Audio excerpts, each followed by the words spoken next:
This program contains dramatic reenactments and material that may be disturbing to some audience members. Viewer discretion is advised. 5 Boy Scouts and their leaders take on one of the toughest trails in the Grand Canyon. But they are soon at the mercy of a freak heat wave. How come it's so hot?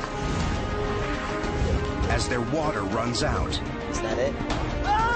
What started out as a fun adventure quickly turns into a fight for survival. In a canyon filled with deadly dangers, 3 15-year-old boys risk their lives in a desperate race to find water. Hurry! Ah! What it takes to survive on I Shouldn't Be Alive.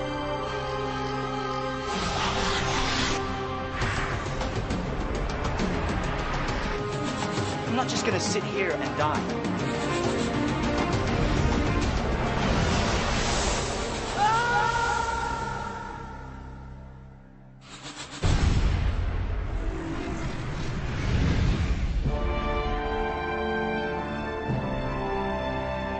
The Grand Canyon in Arizona. It's the biggest canyon on Earth, 18 miles wide and nearly a mile deep in parts. Its sheer size makes it one of the world's most extreme hiking environments, drawing thousands of adventurers every year.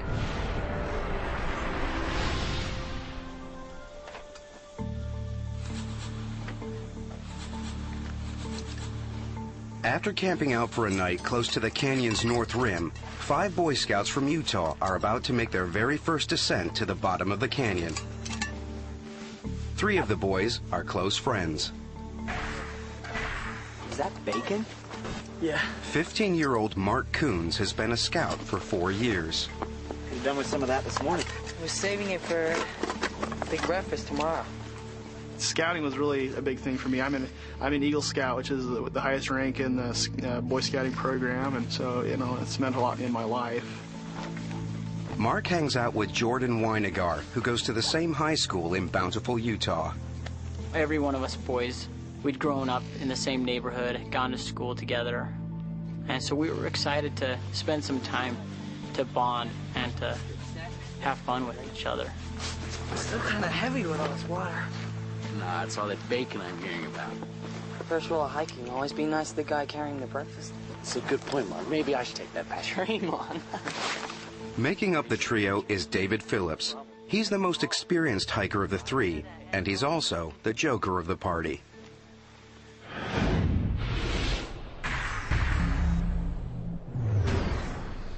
The day's shaping up to be blisteringly hot, and the leaders are following the #1 rule of Grand Canyon hiking. Take water, and lots of it. Okay, boys, don't leave anything behind. It's a real deal today. We're going over the rim. Guy Davis is the Scouts' leader. Most of the boys that went, I knew them very well. They were about as high as kites. They were excited for the experience.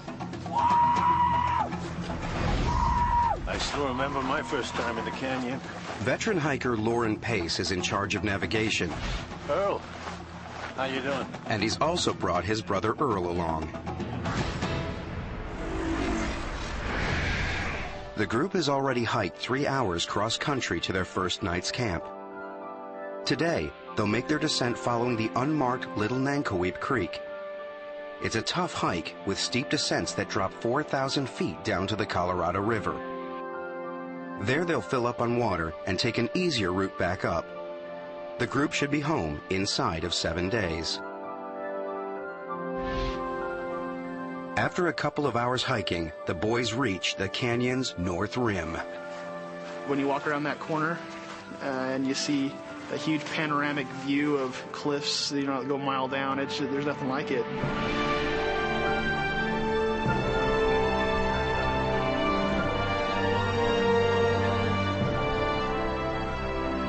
That's where we're going. All the way. Whoa. It's amazing. This place is incredible. Now the scale of what they're taking on really hits home. We're going all the way down there. Get bored of hiking, and there's always the fast way down.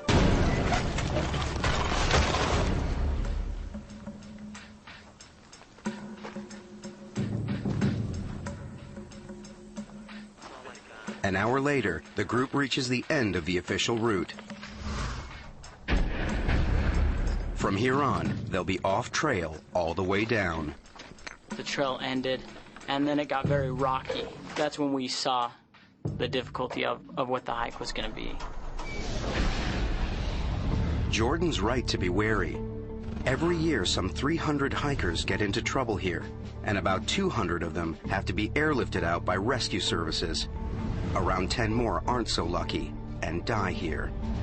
And going off trail in the canyon intensifies the risk.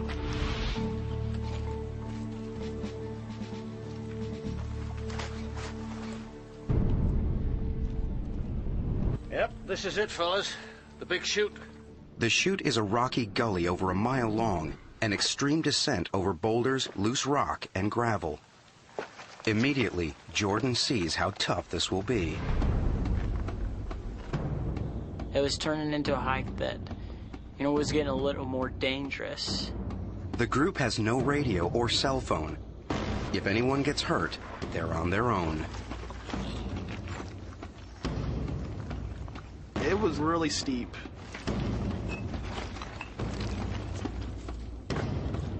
As the most experienced hiker, David takes it in his stride.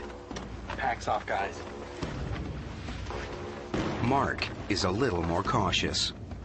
You'd have to climb down a big rock and hand packs down to other people. I got it.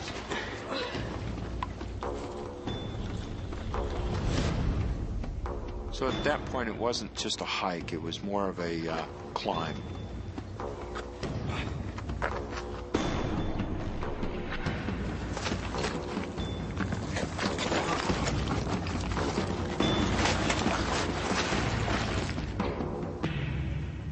If you did put your foot wrong or something, you definitely could take a nasty fall. Maybe not stop until you go all the way down to the bottom of the Grand Canyon. After an hour of hot and exhausting scrambling, even Scout Leader Guy is struggling. It's very difficult to keep your footing as you were sliding down. Suddenly, Guy loses control.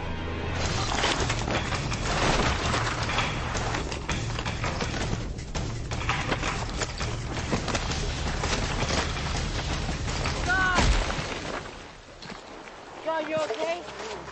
I hit a log straight on, and it just, I managed to catch it with a part of the body you should never hit a log with, and literally knocked the wind out of me considerably.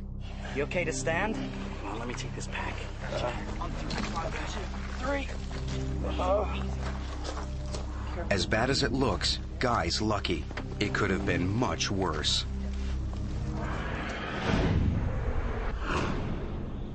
Two hours after starting down, the exhausted group reaches the bottom. They've descended over 1,000 feet. Now, there's no going back. The temperature's been climbing all day. Now it's touching 100 degrees.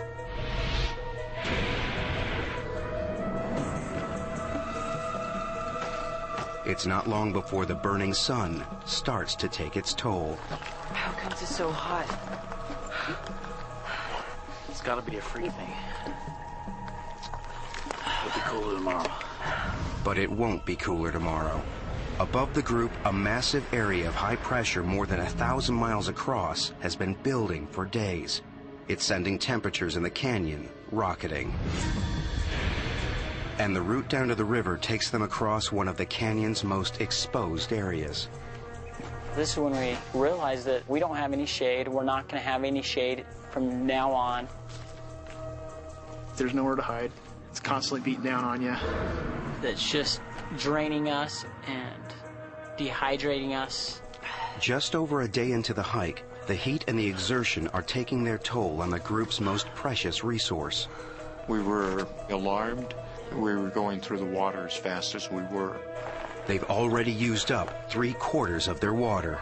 The only place the group are going to find more is the Colorado River, but it's 2,000 feet down, a day and a half's hard hiking away. In this heat, they'll run out long before they get there.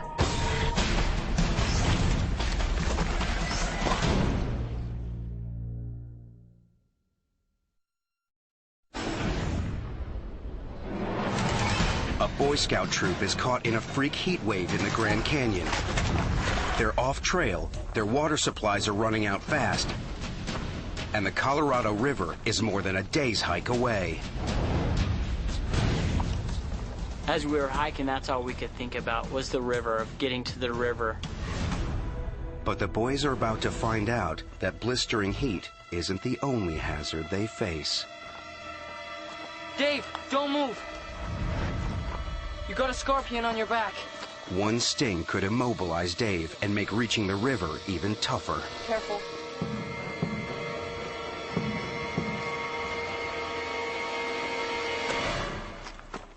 Think it could kill you? I don't know.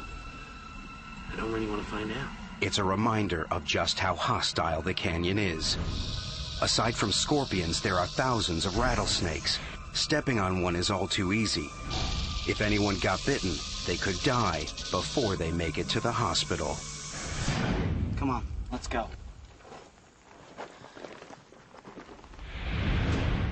That afternoon, the temperature peaks at 108 degrees. By 7 p.m., they've had enough. Okay, guys, this is it for the night. They are all completely wiped out. We were really exhausted. We were just grateful to be off of our feet. We were grateful to have the sun down off of us. The mood is somber, but David does his best to keep up his buddy's morale. Hey, guys! Guys, come here. You can see the river. But Jordan's not convinced. It's miles away, Dave. And neither is Mark. When I first saw the river, all I could think was, that is still very, very far away. So it was really worrisome to me that it was so hot and that I was running a little low on water.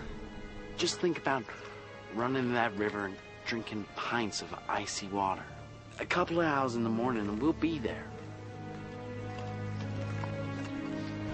In fact, there's still a tough day's hike from the river. They'll run out of water long before they reach it. We begin to say, gee whiz, am I going to be able to make it down to the river tomorrow? Have I got enough water?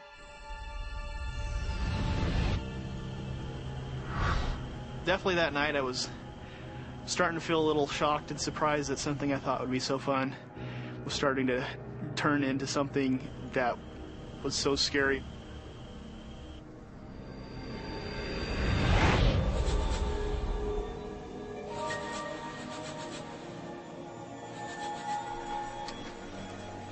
The next morning, there's no let-up in the heat.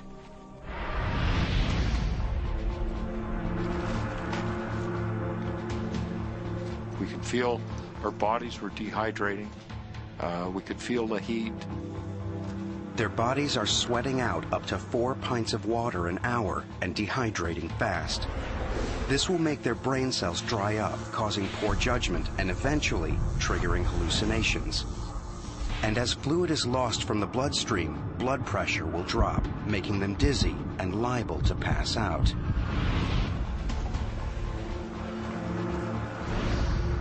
Just before noon, they face a further ordeal.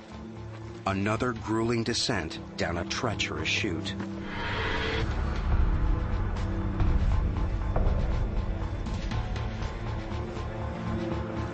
And the further they descend, the higher the temperature gets. They're way behind.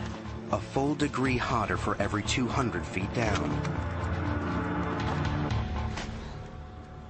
Halfway down, the boys stop to catch their breath and grab a desperately needed drink. Is that it? You?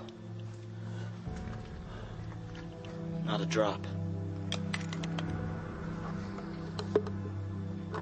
David shared a lot of his water. Who wants it? He gave the most of his water to anybody. Come on, Jordan.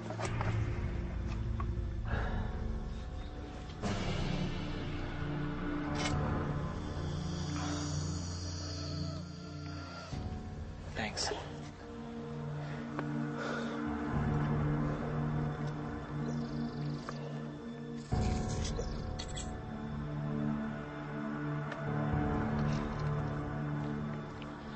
That's it. It's a disaster. Their life-saving water has gone, and they're still a good half day from the river. I knew that we were out of water. I knew that, you know, if we fooled around or wasted our time, I knew that we would run into trouble. Come on. Let's get to the river.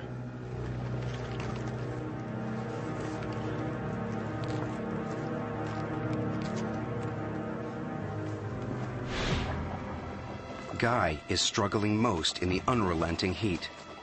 He's fallen behind the rest of the group. It was like being in an oven. I was physically exhausted. Severe dehydration is putting Guy's body under intolerable pressure. Finally, it just gives out.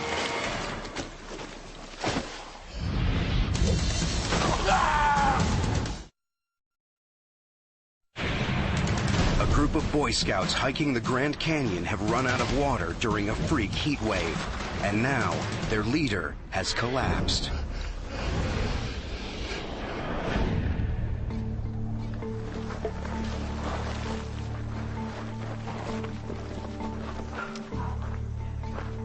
Hey, where's Guy?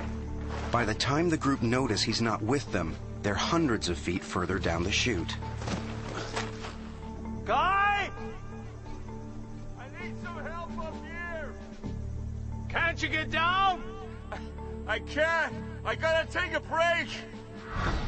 At that point, I began to really question whether I'd ever make it down to the river. We need to keep going. Look, we can't just leave him. There's some shade here. We'll sit in the shade and wait for him to catch up. We can't leave him behind. But Jordan thinks that waiting for Guy could be a fatal mistake. If we don't go now, we're all gonna die. I'm not just gonna sit here and wait and die. When Lauren said we needed to wait for Guy, I was mad. I knew that if we didn't leave, that we would die. What he needs is water. Let's get down to the river and get him some. Come on. Okay? It's a tough call. Leave Guy behind and he could die, but waiting for him to catch up could kill them all.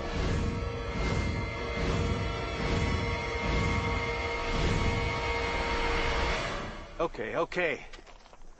It's difficult to leave somebody behind, but when it's your own life, you need to do what you need to do. Guy! We gotta get down! Get some water! We're coming back! We're coming back with water! Look! Lauren! I look after the boys! I had never heard a tone like that in anyone's voice before. That kind of fear or anything like that ever in my life. Just, it changes you when you hear something like that.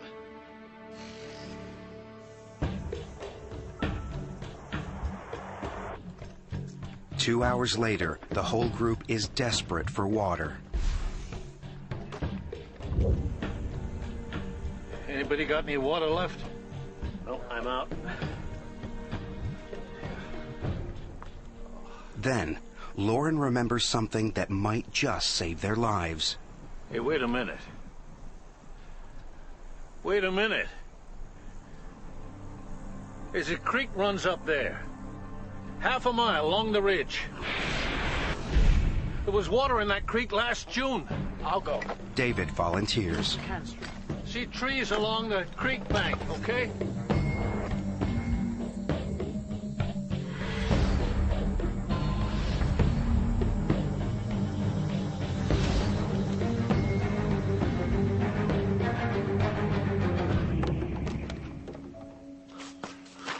It's a terrible blow. The creek is dry as dust.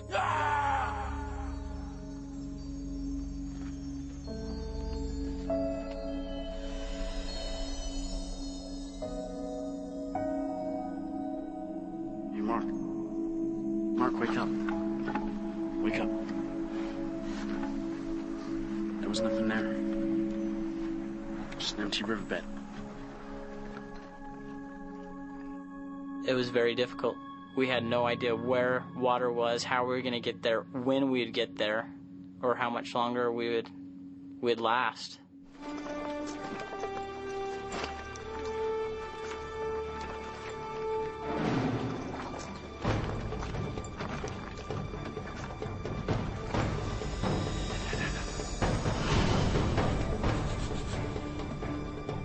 After hiking non-stop for 6 hours, they're still a long way from the river. The temperature has climbed to a searing 112 degrees. Dehydration and exhaustion are taking their toll. Our bodies became weak very fast. Our pace that we were walking slowed down extremely.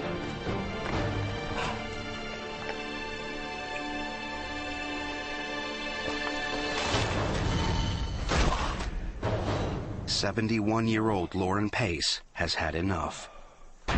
Are you okay? Don't fuss. I'm okay. I'm okay. Listen, guys. The sun is a killer. There's some shade here. We should wait till it's dark. Not everyone agrees with Lauren's plan. There was a feeling among the boys that if we stayed there, that we would die, and it was urgent, not something that we could just sit around and wait for, because there's still, hours before dark. The boys want to push on. If they reach the river, they can bring back water to the group. It's hours till sunset. We stay here till night, we're all dead. Well, Lauren knows where to go. Right, so he can tell us where to go. Come on. You want to just sit here, or do you want to do something?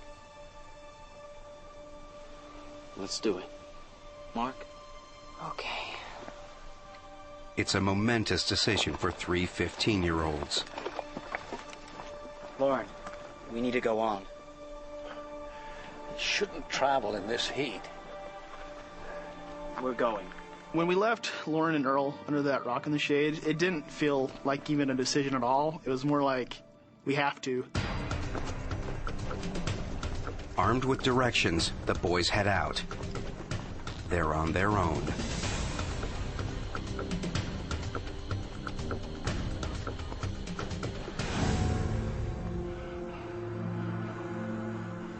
Back up the canyon, Guy is deteriorating. His body has now lost the ability to sweat. I wanted to sweat. I knew that if I could sweat, that it would cool down my body.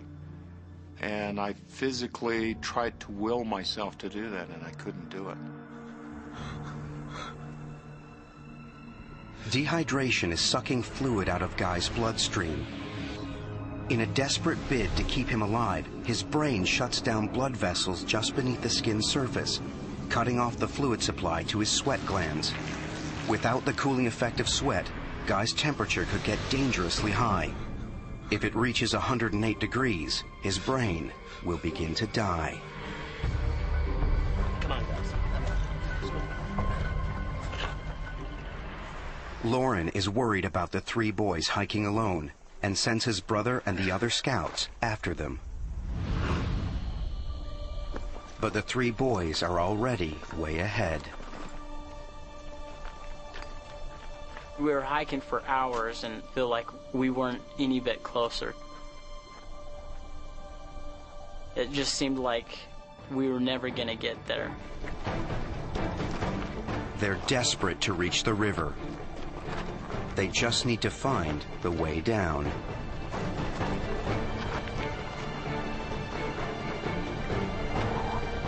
It must be those rocks Lauren was talking about. But somehow, they've gone horribly wrong. Everywhere they look, there's no way down.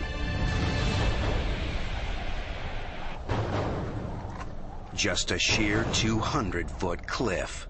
We could not see any way down it. It's a total dead end. There's no way down.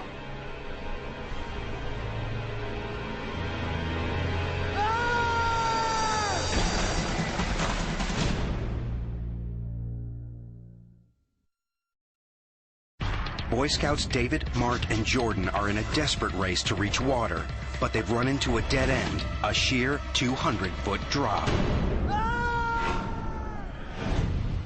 What do we do? I don't know, Mark. Nothing, I guess.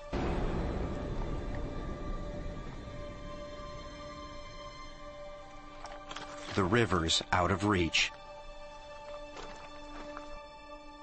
Now all they can think of is getting out of the sun.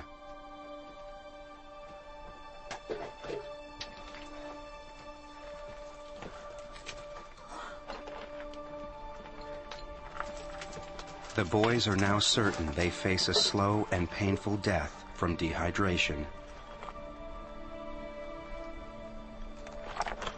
In my mind, I knew we were gonna die.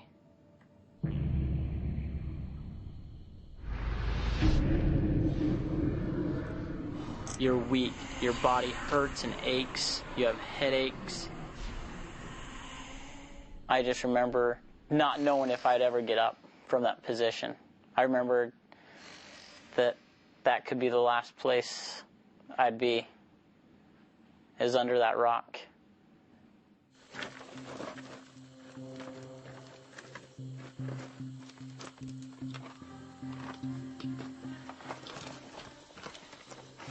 It was a pretty sad situation there, you know.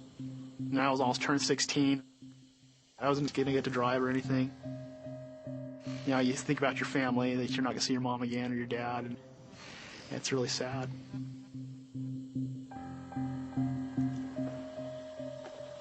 Even David, the optimist of the group, is struggling to see a way out. I'd asked David a couple times by now, David, do you think that we're going to make it? Are we going to die? We are going to make it, aren't we? And most of the time he'd be like, oh, Mark, of course we're going to make it. You're fine. Don't worry about it, okay?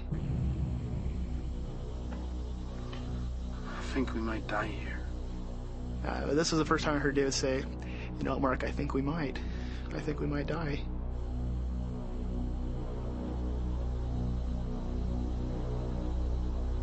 Mark starts to drift in and out of consciousness. The cells in his brain are drying up. The fluid inside them thickens and signals transmitted through the cells around his brain get scrambled. This produces bizarre and vivid images. I had a dream of myself in a coffin.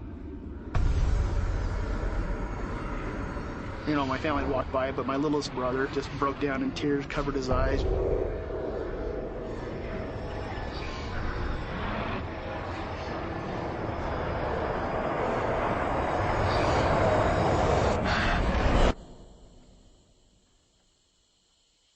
I woke up, and I was like, I don't want to die.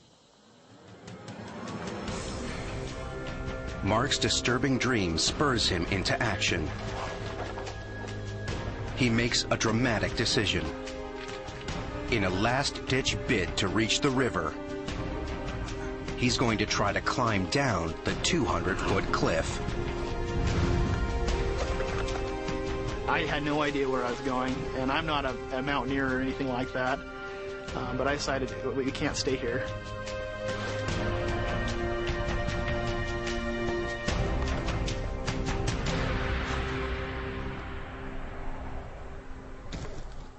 I took my backpack and I chucked it off the cliff, you know, so I hoped that I was going to make it down to pick it up again.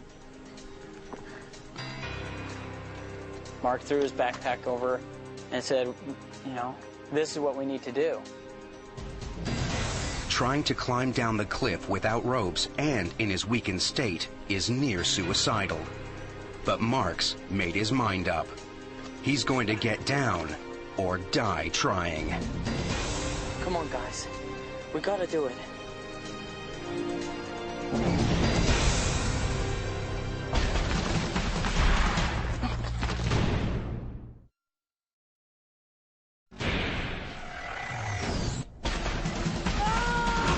In a remote corner of the Grand Canyon, 15-year-old Mark Coons is about to free climb down a 200-foot cliff in a desperate attempt to reach the Colorado River.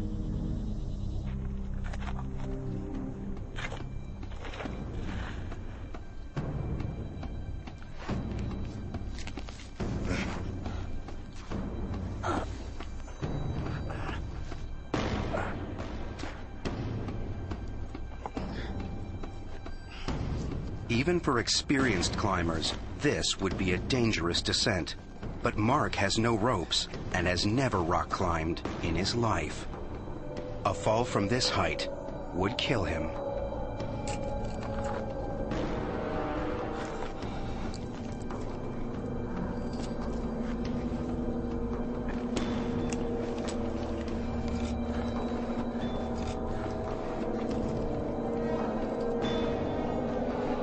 Guys, you can do it. David and Jordan are scared.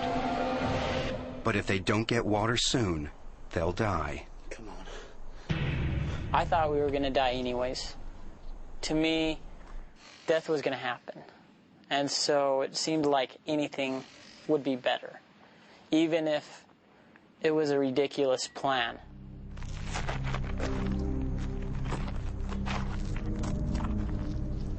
Hearts thumping, they start to lower themselves into the void.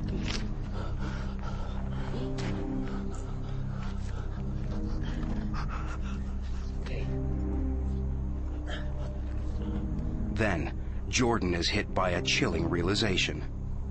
Hey, Dave. How are we gonna get back up this? To the others.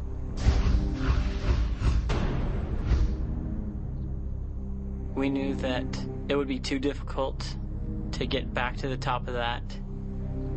And at that time we knew that there's no way we'd be able to make it back to them with water. The boys can't save their friends, but they can save themselves. We climbed down that cliff, which was very frightening to me, because I knew that if any of us fell, we would die.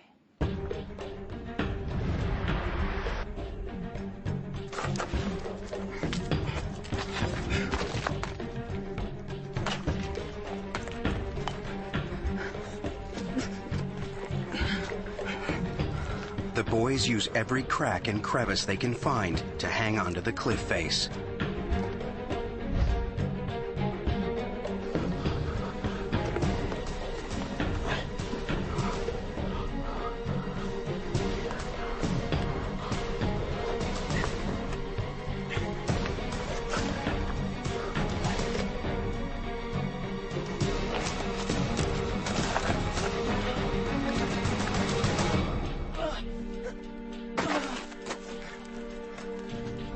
Mark makes it down.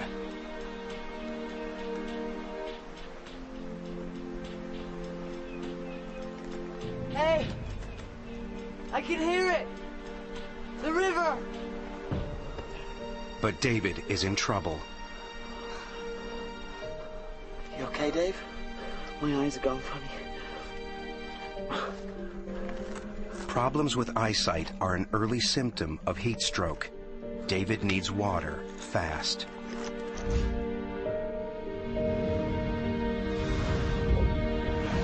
It's a terrifying climb, but David and Jordan finally make it down.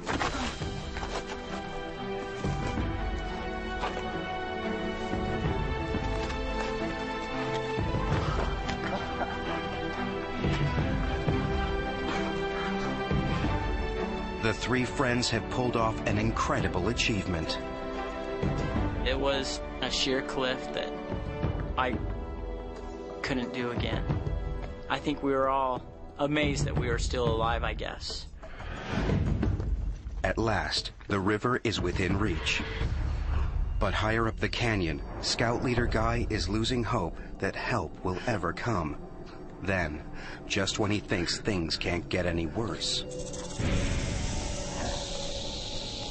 there was a rather large rattlesnake that was a few feet away from me.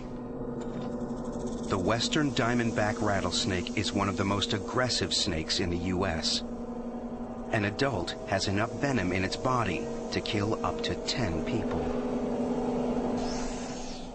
I remember experiencing the fear that that snake would turn and sense my body heat. But Guy is so weak, he can't move out of striking range. And that experience lasted for about an hour while that snake was there. At last, the snake crawls away.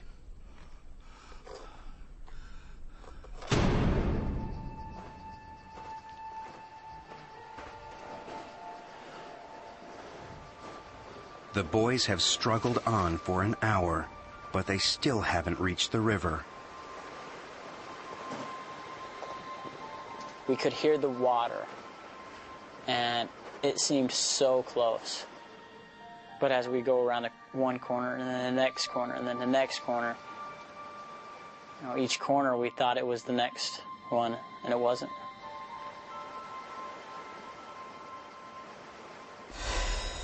I just remember how bad we wanted the water. Our tongues were like a rock wrapped with sandpaper. The pain of it was just excruciating.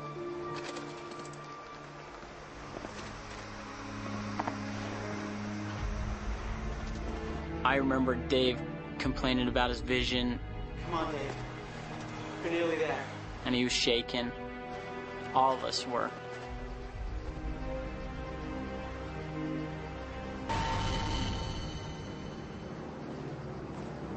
We got to an area where there was a tree that had fallen, and it was kind of crossing the path.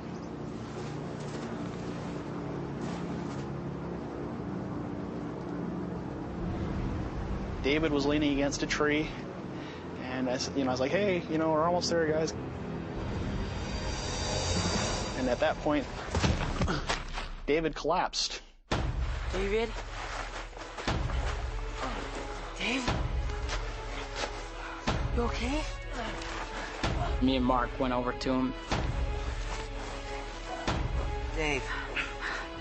And I remember seeing Dave's eyes roll back in his head, and his breathing is really jumpy. Can you hear us?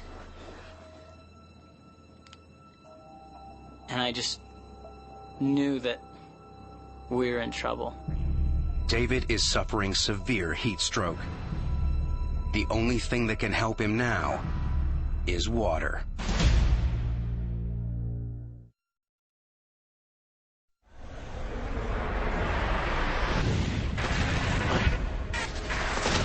"15-year-old scout David Phillips has collapsed with heat stroke in a remote part of the Grand Canyon.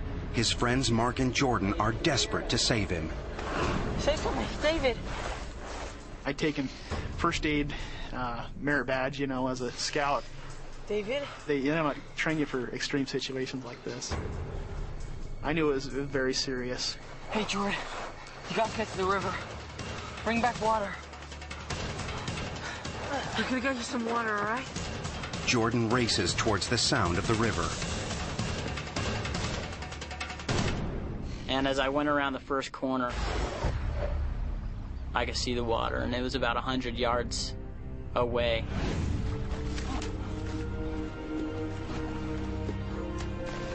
And I remember getting to the water and just being so grateful. I just knew I needed a drink. I wanted it so bad. And so I took a drink out of the water, but I knew that there was a higher priority, that Dave needed the water.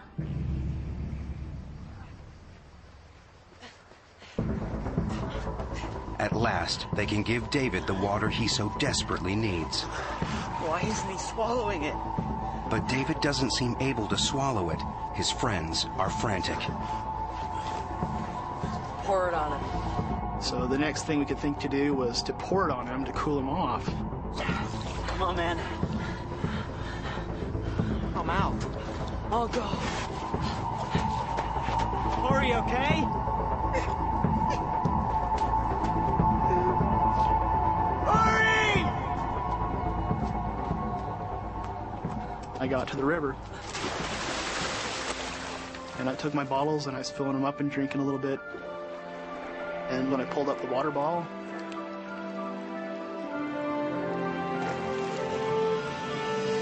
I could not believe it. I saw two big yellow rafts coming around the corner. Hey! Hey! The next thing I knew is I heard Mark yelling help from the distance, and I was just hoping for something. It's an incredible stroke of luck. A minute earlier or later, and the rafters would have passed by without finding the boys. David, can you hear me? What's more, the rafting party is made up of off-duty doctors and paramedics. Let's get him back down. Let's get him wet. Now it was such a great relief to me to know that there's somebody here that knows how to take care of Dave. Mayday, mayday. With night falling, there's no chance of a helicopter rescue before dawn. But David couldn't be in better hands.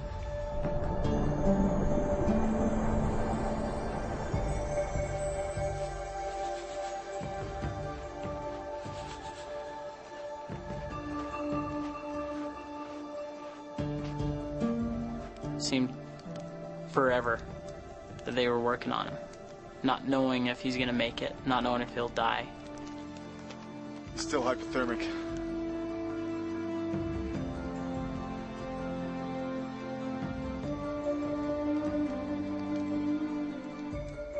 It was dark, so I can't really put a time on it, but somewhere around 10 that night, the one that said he was a doctor came over and said, "I'm sorry to inform you, but your friend has just passed away." Sorry.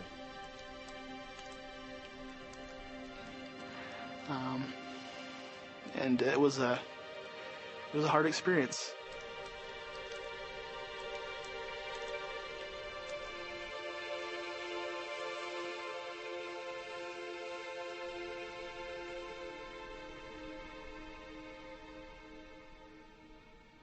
I think it really tore apart our hearts, knowing that our friend was gone.